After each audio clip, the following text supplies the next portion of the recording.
Assalamualaikum warahmatullahi wabarakatuh. Sore hari ini di program Cirebon Pustaka TV kita akan membahas tentang asal-usul ya Kerajaan Cirebon atau yang kita kenal Bumi Carubanagari.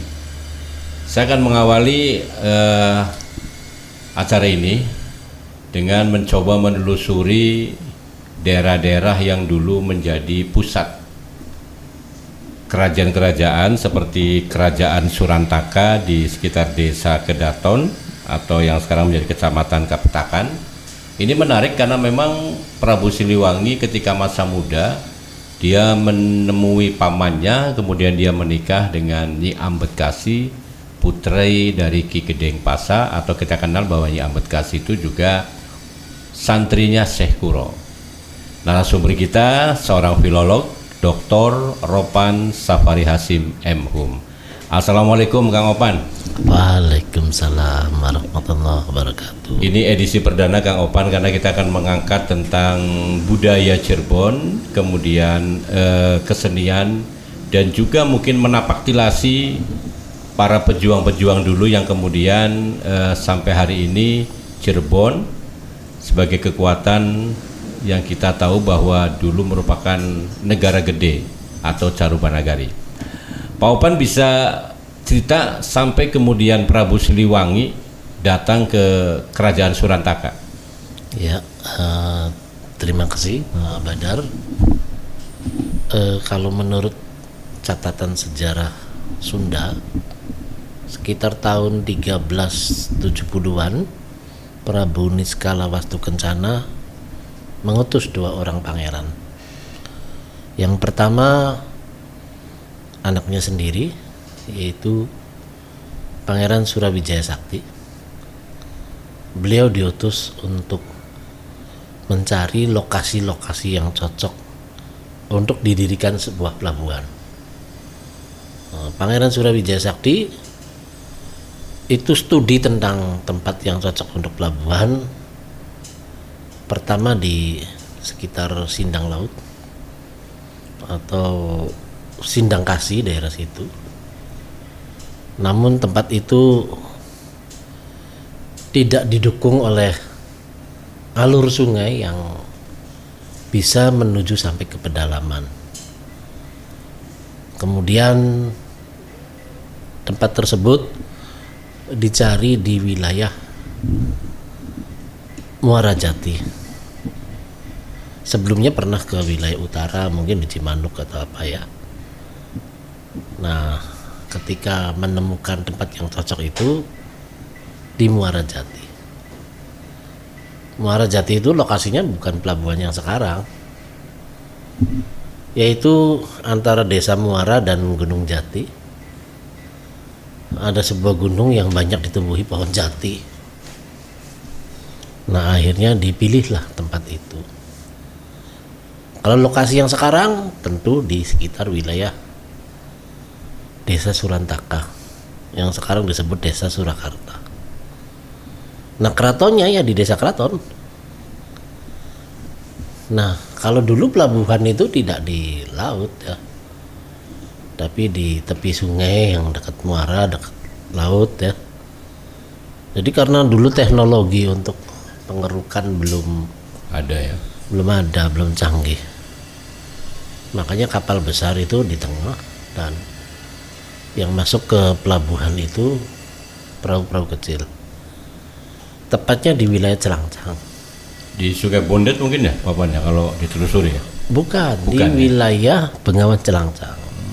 Bengawan Celangcang yang sekarang saya waktu muda bisa melompat itu sungai itu. Kalau dulu ya mungkin bayangannya seperti Sungai Bondet, sebab Sungai Bengawan Celangcang itu alirannya itu dari Kali Jamblang. Ketika Kali Gelambang itu disodet, digabungkan dengan Kali Sisoka, kemudian menuju Sungai Bondet. Mungkin ukuran pelabuhan Bengawan Celangcang dulu, kalau sekarang kita bayangkan itu sekitar Sungai Bondet. Celangcang itu secara toponimis celangcang, tempat perahu di Cangcang. Makanya namanya celangcang ya. Celangcang. Nah, satu lagi Pak Badar, pangeran yang diutus itu Pangeran Giri Dewata. Kalau tadi Pangeran Surawijaya Sakti ya. itu diutus mencari wilayah hinterland, wilayah foreland Untuk laut ya. untuk laut, untuk depan, bagian depan. Nah, sementara komoditi yang akan dijual ke laut untuk perdagangan luar negeri itu harus produksinya, komoditinya di mana? Nah, itu di wilayah pedalaman. Ya, wilayah agraris, bukan yang wilayah maritim. Mungkin di sekitar Wanagiri. Wanagiri itu ya antara Palimanan itu dan sampai ke wilayah pedalaman. Pedalamannya ya. Waktu itu mungkin ke sekitar Raja Galuh ya. Iya, sampai nanti di sana ada Raja Galuh. Nah, Sungai Jamblang kan mencapai ke sana. Jadi itu ya, ada yang di wilayah hinterland dan wilayah foreland. Jadi sebenarnya kalau kita telusuri Sungai Jamblang memang sampai ke daerah Raja Galuh ya. Kalau Sungai Jamblang itu kemana ya, ke atasnya? Tapi kalau Sungai Ciwaringin itu ke Raja Galuh. Sampai ke Raja Galuh ya. Ke Raja Galuh sampai ke Gesik, kemudian nanti ke Bungko daerah itu. Itu kan sungai-sungai yang apa? Sampai sekarang masih bisa kita telusuri. Masih bisa kita telusuri sih. Iya, masih potensinya berfungsi. masih ada ya kalau mau dikembangkan. Nah, komoditi-komoditi yang dari wilayah hinterland tentu saja ada rempah-rempah, kopi, cengkeh, yang waktu itu sudah dibutuhkan orang-orang Eropa. Selama ini kan orang-orang Eropa itu mengandalkan komoditi itu dari Arab dan Cina. Nah, jadi dulu pedagang Arab dan pedagang Cina yang datang ke itu. Itu Pak. Sampai kemudian mencari ternyata di wilayah Cirebon ini pada waktu itu di Kedaton ya. Di Surantaka itu sudah ada gitu. Wilayahnya sekitar situ. Sejarah Jawa Barat itu mencatat berdirinya keraton Surantaka itu tahun 1371 ya kalau. Jadi ibaratnya keraton Surantaka ini bisa menjadi cikal bakal yang kemudian sekarang menjadi apa, dulu menjadi Caruban ya. Iya, jadi Pangeran Surawijaya Sakti wafat, tidak punya anak laki-laki, digantikan oleh sepupunya, anaknya Pangeran Giri Dewata yang bernama Ki Gedeng Tapa itu. Nah, waktu Ki Gedeng Tapa itu ibu kota kelabuhannya, ibu kota kerajaannya itu digeser ke selatan, ke Mertasinga. Iya, jadi lebih ke selatan lagi ya. Ya, nah kerajaannya juga diganti jadi Singapura. Surantala terus Singapura. Jadi Surantaka dulu baru kemudian Singapura. Kemudian pada masa itu juga dirintis pembuatan kanal Condong. Sungai Condong ya, Kali Ya, Condong. Kali Condong itu kan kanal, Kali Condong itu sama seperti Sukalila itu kan kanal. Tidak ada apa hulunya sampai kemana, itu nggak ada. Nah, itu di Kanal Condong itu dulu ada pelabuhannya di sebelah barat yang sekarang dijadikan pemakaman. Karena wilayah sekitar alun-alun Gunung Jati itu dulu disebut Pasar Pasambangan Jati. Sekarang ada Pasar Condong juga, lo nggak salah tuh, masih ada tuh Pasar Condong. Pasar Condong masih. Nah, mungkin pasarnya sampai ke situ. Nah, itu jadi kuburan Sunan Gunung Jati itu dulu itu di atas pesantren. Jadi di bawah itu pasar. Jadi pesantrennya itu di atas pasar. Yang Pasambangan Jati itu. Iya, pasar. Nah, itu pasar ekspor impor Pak Badar. Pasar Condong itu ya. Iya, jadi di situ ada transaksi dengan Cina, dengan nanti berkembang Portugis, Eropa. Arab. Makanya nanti Ki Gedeng Tapa itu istrinya orang Arab. Ki Gedeng Tapa atau Ki Gedeng Sinangkasi itu ya? Ya, kalau Ki Gedeng Sinangkasi kedua itu Ki Gedeng Tapa. Yang pertama itu Pangeran Ki- Surawijaya Sakti.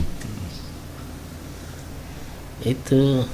Jadi disitulah Islam masuk lewat perdagangan, lewat jalur navigasi. Itu Siti Syarifah itu bapaknya pedagang. Nah, nanti punya anak Nyai Subang Keranjang. Nyai Subang Keranjang terkenal cantik jelita. Karena itu wanita Indo, Iya. Sunda sama Arab ya. Sunda sama Arab. Nah, itu sebetulnya kalau pemerintah mau memperbaiki wilayah itu kan sepadan sungainya kan bisa diperbaiki. Pelabuhan-pelabuhan yang dulu kan masih mungkin sekali untuk bisa diperbaiki. Hingga kalau Nadranan itu nggak sampai setelah jembatan. Iya. Kalau dulu kan sebelum jembatan, sekarang setelah jembatan. Ya, itu akibat pendangkalan itu. Dangkalan sungai ya. Iya. Jadi sebelum munculnya dua tokoh yang jadi terkenal yaitu Syekh Kuro dengan Syekh Nurjati, sebenarnya memang Islam sudah masuk ya. Sedikit demi sedikit Islam itu sudah masuk. Artinya melalui pernikahan Ki Gedeng Tapa dengan Nyai Saripah itu. Iya. Nah, sebelum itu ada Syekh ini Pangeran Bratalegawa, Pangeran Arya Bratalegawa. Yang masjidnya namanya Jakatawa itu. Bukan. Bukan. Arya Bratalegawa itu seangkatan dengan Ki Gedeng Kasmaya atau Pangeran Giri Dewata, seangkatan. Nah, tapi yang baru masuk Islam, yang pertama masuk Islam dan berhaji itu Pangeran Arya Bratalegawa. Itu lewat jalur pernikahan lagi. Beliau menikah dengan anaknya saudagar Arab, kemungkinan saudagar rempah-rempah. Iya. Itu yang Karena nanti mereka yang didengar. datang pasti para pedagang ya. Iya. Gak mungkin nggak bawa modal gede gitu. Iya, Islam datang itu atas jasa saudagar kaya dan para ulama. Entah dari Arab, entah dari Cina, ya pokoknya kemungkinan sekali itu para habaib.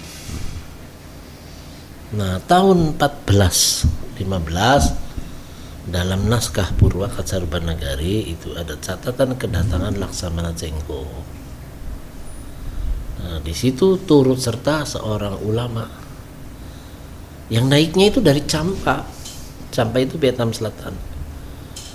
Dulu Champa itu sebuah pelabuhan yang digunakan sebagai pangkalan dagangnya negeri Tiongkok.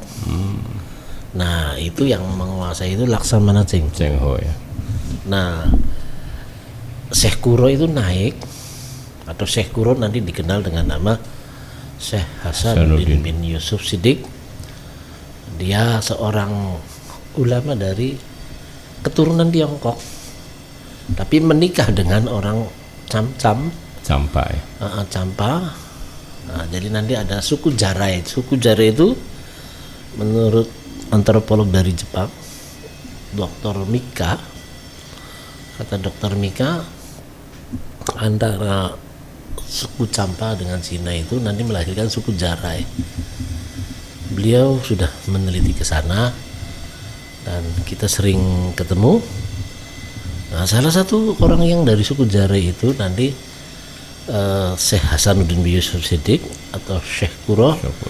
Dia menikah dengan wanita Cina, nanti punya anak Tan Go Huat atau Syekh Bentong atau yang di Syekh Jakatawa. Iya, ada yang di Tangkil itu. Tangkil, ya. Nah, itu. Nah, kemudian Syekh Kuro bermukim di situ. Makanya di situ ada kuburan Syekh Kuro, ada kuburan Sunan Bentong, ada kuburan Syekh Ahmad. Itu satu keluarga itu. Jadi campur-campur lah Cina, Sunda, Vietnam dan dari kita. nanti punya anak perempuan namanya Xiao Teo. Anak perempuannya itu namanya Xiao Banji, nanti dinikahi oleh Bri Kertabumi Raja Majapahit yang nanti melahirkan Raden Patah. Raden Patah gitu ya. Itu Jadi memang kalau diruntut dari sejarah ya tidak lepas dari peran para juragan ya, para pedagang-pedagang dari Timur Tengah betul. dan juga Cina yang kemudian mewarnai kehidupan masyarakat Nusantara pada saat itu. Betul. Menarik sekali pendengar dan juga pemirsa bahwa ternyata kita belajar sejarah maka belajar tentang kemanusiaan dan kita belajar sejarah tentang belajar bagaimana kita bisa menghargai karena memang sejarah itu muncul karena adanya peristiwa manusia dan manusia itu pada saat itu memang berbagai ras, suku dan agama. Dan tadi yang diceritakan oleh Kang Opan itu bagaimana kemudian terjadi asimilasi budaya Sunda ya, kemudian Jawa, Cina, Arab yang kemudian lahirlah sebuah kerajaan Surantaka, kemudian Singhapura, dan disitulah muncul tokoh-tokoh yang kemudian dari buku yang ada baik di Carita Purwaka Nagari ataupun Caruban Nagari ya, itu kemudian menjadi cikal bakal munculnya yang namanya Kerajaan Caruban Nagari atau Negara Gede ya. Kang Opan, faktor apa yang kemudian bisa menumbuhkan kekuatan ekonomi di pelabuhan Muara Jati itu? Apakah karena memang kita adalah bangsa yang mudah menerima orang luar atau memang ada sifat-sifat keramahan yang kita miliki? Yang pertama, warga kita itu ramah, mereka bisa menerima siapa saja, dan kita orang pelabuhan ya, jadi kalau orang pelabuhan itu hidupnya itu dari kapal-kapal yang datang. Jadi kalau kita tidak ramah pada pendatang, makanya kita nggak ada pertumbuhan ekonomi. Kebetulan kita juga punya komoditi yang mereka butuhkan. Waktu itu kan trennya tren rempah-rempah. Sebetulnya itu jalur rempah-rempah kalau kita ya. Kalau jalur sutra itu ya Tiongkok yang menyebut jalur sutra. Sebab mereka berdagang sutra. Sementara kita rempah-rempah ya, karena memang itu kebutuhan masyarakat Eropa ya, dan Timur Tengah gitu kan. Iya. Jadi kalau istilah jalur sutra karena memang Tiongkok masuk dengan menawarkan sutranya. Sutra, terus keramik, gerabah. Nah kalau menurut Purwaka Caruban Nagari itu gerabadan. Gerabadan itu kan artinya kecil, barang-barang kecil. Ya rempah juga itu barang kecil. Barang kecil ya. Kemudian kita juga ada kayu jati, ada beras tuton, uyah, terasi.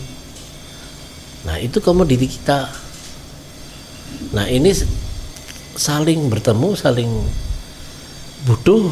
Begitu juga ketika Ki Gedeng dapat meminta kepada Laksamana Cheng Ho untuk dibangunkan lighthouse atau Prasada Tunggang ing Pawaka atau mercusuar ya. Laksamana Cheng Ho kan butuh. Kita juga butuh. Nah makanya dibangunkan itu sebuah mercusuar. Artinya dengan adanya mercusuar, jalur navigasi itu di malam hari jelas. Oh itu ada kelap-kelip berarti di situ. Nah, akhirnya dengan adanya mercusuar kita makin ramai. Cahaya yang membuat Cirebon tumbuh menjadi nagari yang pertama itu cahaya Islam yang dipancarkan dari Muara Jati. Karena di situ datang para ulama, Syekh Guru, Syekh Nurjati, Mbah Guru Cirebon sampai Sunan Gunung Jati, Fathahillah. Itu cahaya Islam. Yang kedua cahaya pelabuhan itu cahaya ekonomi, cahaya perdagangan.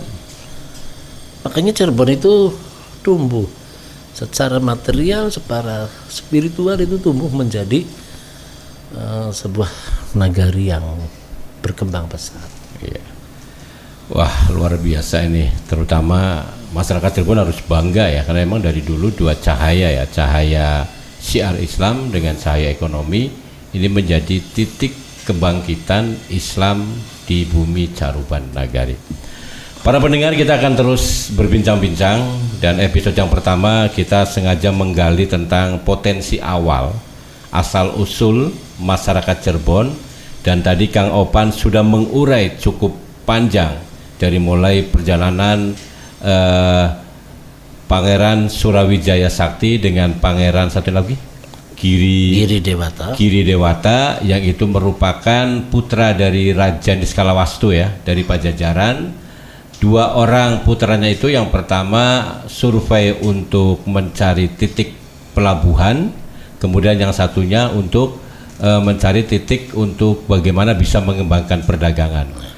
Artinya kita bisa menyimpulkan bahwa Pajajaran dengan putra-putrinya ini mengawali terbukanya ya pemukiman, terbukanya pusat ekonomi yang berpusat di Keraton Surantaka atau kita sebut Kedaton ya. Di situ ada Keraton Surantaka yang kemudian berkembang menjadi Keraton Singhapura. Baik, kita akan mengupas lebih panjang lagi di program khusus Cirebon Pustaka TV, Masjid Raya At-Taqwa Kota Cirebon. Saya Saiful Badar dan Kang Opan mengucapkan terima kasih. Kita ketemu di episode yang lain.